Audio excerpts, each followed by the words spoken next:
The United States' relationship with Mexico has been rocky since President Trump took office. And now local farmers could be paying the price, and that would mean we could all be paying more at the grocery store. A senator in Mexico wants to end the country's corn trade with the United States, which would hit Illinois hard, considering it's one of the country's top corn distributors. Fox Champaign's Hunter McKee is in the studio to explain how this affects you.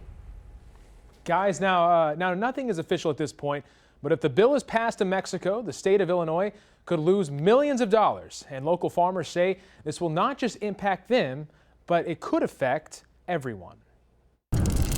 Illinois is one of the top corn producers in the country, but now one Mexican senator wants to stop buying corn from the United States. A move like that would hurt, since Mexico was the top buyer of U.S. corn in 2016. It could definitely make a difference. I mean, when we're talking times here where we're barely breaking even on our corn prices, every little bit helps. If the bill is passed, Mexico would no longer buy any corn from the U.S., instead getting it from somewhere in South America. The threat of a corn boycott is in response to President Donald Trump's stance on the U.S.-Mexico border, including building a wall.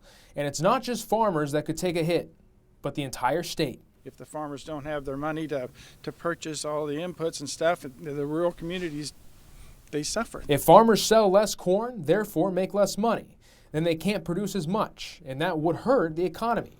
And eventually, consumers would pay the price. It's also the ripple effect that the whole economy is going to face.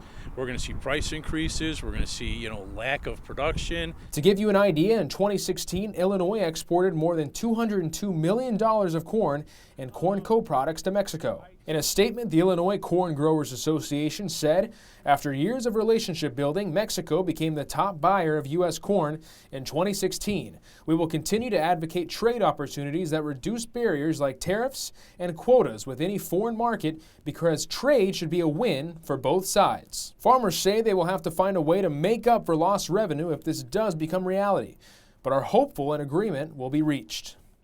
And some school districts could also take a hit if this happens, as the tax revenue they see from farmers could also decline. In the studio, I'm Hunter McKee. Fox Champaign News at 5:30.